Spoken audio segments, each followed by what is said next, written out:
নাটোরের গুরুদাসপুর উপজেলার বিলশা এলাকায় চলনবিল অংশের রাস্তায় ও বিলে লক্ষাধিক মানুষের ঢল। নাটোর, পাবনা ও সিরাজগঞ্জ জেলার বাইচারদের নৌকা বাইচ দেখতে হাজির সবাই।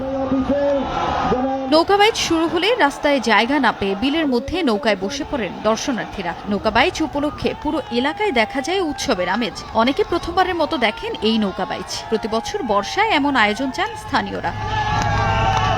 প্রতিযোগিতায় অংশ নেয়া 12টি দলের মধ্যে সিরাজগঞ্জ জেলার একতা দল বিজয়ী ও একই জেলার বাংলা বাঘ রানার্স আপ হয়। বিজয়ী ও রানার্স আপ দলের হাতে পুরস্কার তুলে দেন স্বাস্থ্য মন্ত্রণালয়ের সচিব সাইদুর রহমান। আমার জীবনের প্রথম, খুব ভালো লাগছে। অনেক লোকজন আসছে, পরিবেশটা অনেক ভালো, প্রশাসনের দিক থেকে অনেক নিরাপত্তা ব্যবস্থা করছে। বিল সাহেবেরই প্রথম আমরা খেলা দেখছি, আমার খুব ভালো লাগছে। বিল এলাকার আমরা মানুষজন, সাধারণ লোকজন আমরা খুব খুশি হচ্ছে খেলা দেখে। এই চলনবিল উৎসব বাইচকে কেন্দ্র করে প্রতিটি ঘরে ঘরে উৎসব মুখর পরিবেশ সৃষ্টি হয়েছে এবং তাদের আত্মীয় স্বজন, জামাই সকলে এই বাইচ দেখতে আমাদের এই বিলসাদেশ। আমরা চাই প্রত্যেক বছর যেন এইরকম আনন্দ উৎসব জেলা প্রশাসক অনুষ্ঠানের আয়োজন করেন, আমরা তাদেরকে সহযোগিতা করব।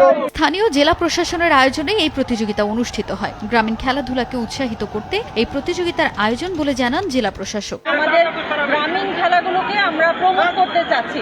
আমাদের এই নৌকা বাইচ আয়োজনের মাধ্যমে এখানে যারা অনেক দিন ধরে নৌকা বাইচ দেখা থেকে বঞ্চিত ছিল, তারা এই নৌকা বাইচ দেখার একটা সুযোগ পেয়েছে। আপনারা দেখতে পাচ্ছেন যে এখানে লাখ লাখ মানুষের সমাগম হয়েছে। আমরা চাই এভাবে নির্মল আনন্দ মানুষ উপভোগ করুক। স্থানীয়রা জানান 1985 সালে সর্বশেষ বিলসায় নৌকা বাইচ অনুষ্ঠিত হয়। 40 বছর পর এবার অনুষ্ঠিত হলো নৌকা বাইচ।